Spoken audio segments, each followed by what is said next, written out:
Hi students, one more example we can see in push-down automata. Obtain a PDE to accept the language L is equal to W such that W belongs to A or B for any Number of times. and the condition is this Hash of A indicates number of A. Right, a hash of A indicates number of A.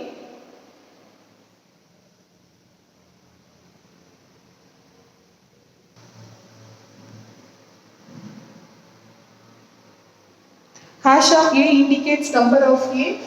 Number of A of W should be equal to number of B of W. right. Number of A of W should be equal to number of B of W.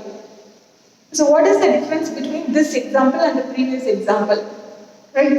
Previous example is A and B N. Here also number of A and B should be same. I should have equal number of A and B.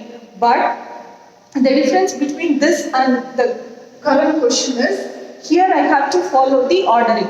First I should have A and then followed by B. But here condition is only on count. Right? I should have equal number of A and B. Right? This is a valid string for this language. This is a valid string for this language. Right? Even this is a valid string. This is a valid string. Right? It doesn't see the order of A and B. Right? How is arranged. It doesn't look after that. It sees only the count. Count of A should be equal to count of B. That is the only thing it considers. Right? So here in this question, what I will do is like, right? When whichever is your first symbol, right? You'll get an input string, right? Whichever is your first symbol, that I'll push into my stack. The other symbol, when you see the other symbol, I'll start copying and I'll check whether I have equal number of A and B. Right?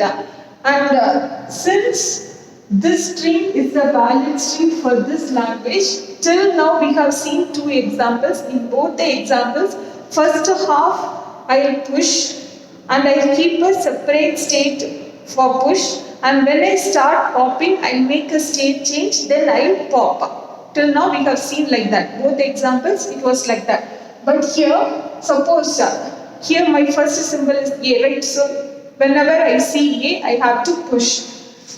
Right here it is push. Next when I see a B, I have to pop. Again when I see a I have to push. And when I see a B, I have to pop.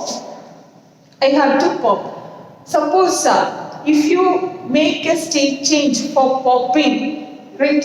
Here for push, I'll be in Q0. When you see this B and you want to pop, if you make a state change, again for push, you have to come to this Q0.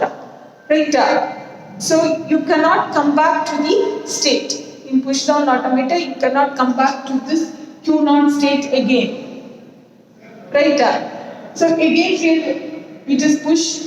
Right? So you want to be in Q0. Again it is pop. You have to make a state change. Since you cannot come back to your state, right? For pop operation, I will not make a state change in this example. That's what in the beginning. While giving the introduction to push-down automata, I told pop, satisfying the condition, right? I have to pop, right?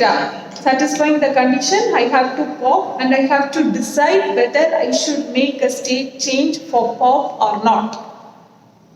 In the previous two examples, if you make a state change, it is fine, it works, not a problem.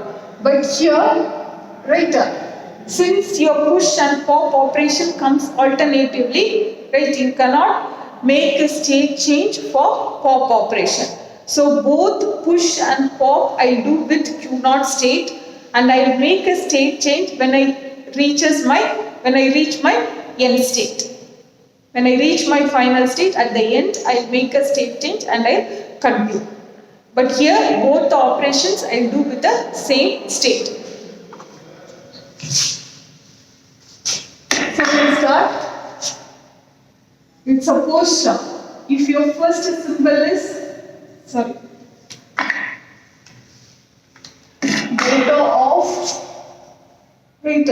delta of Q naught. If your first symbol is A, stack is empty, what you have to do? You have to push A into stack. Now, what is your current state? Q naught. And what is your stack top? It is A. Right? And the next symbol, it can be either A or B. I don't know about my second symbol. If it is A, I will be pushing. If it is B, I have to pop. Right? If it is A, what I told, whichever is your first symbol, push the first symbol into the stack. When you find the other symbol, you have to start popping. Here my first symbol I have assumed as A. So all my A's, whenever I see the input symbol as A, I will be pushing that input symbol into my stack. Right? When I find B, I will start popping. This is one case. What would be the other case? If my first symbol is B, how do I know this first symbol is B? Stack is empty. If my first symbol is B, I push B into my stack. Whenever I see A, I'll start popping. So Q naught, B, Z naught. Hope it is clear. Here I am assuming first symbol as A. Here I am assuming first symbol as B. Whichever is your first symbol, you push into your stack. The other symbol, you have to pop.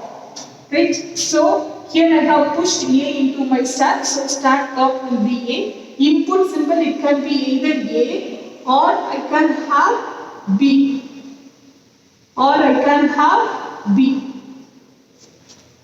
Right? So if your input symbol is A, you will push. If your input symbol is B, you will pop. In this case, my first symbol I am assuming as B. So whenever you see B, you will push. Whenever you see A, I pop. Right? First symbol is B. So my stack top is B. Correct? Here my input symbol, it can be either A or B. Either A or it can be B. But stack top remains B. Since my first symbol is B, I have pushed. So whenever you see the input symbol as B, you have to push. If your input symbol is A, you have to pop. Right? Now what is the condition for final state? You are in state Q naught. When your input symbol is empty and stack is empty, right, you are reaching your final state. When you reach your final state, make the state change and you can stop. How will you draw your transition diagrams? Q naught.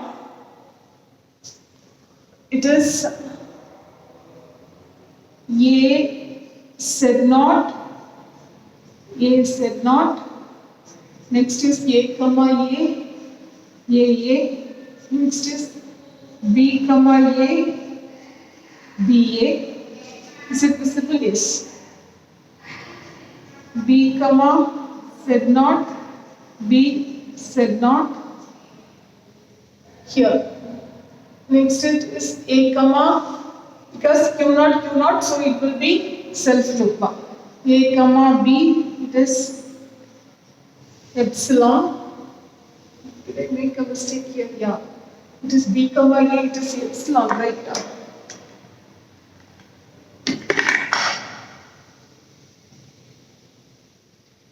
Next B comma B,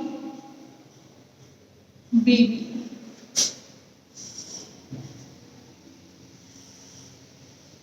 Q1 is your final state. Here epsilon comma Z naught, Z naught. Right? Hope you understood and you got the difference between this example and the previous example very clearly. Thank you.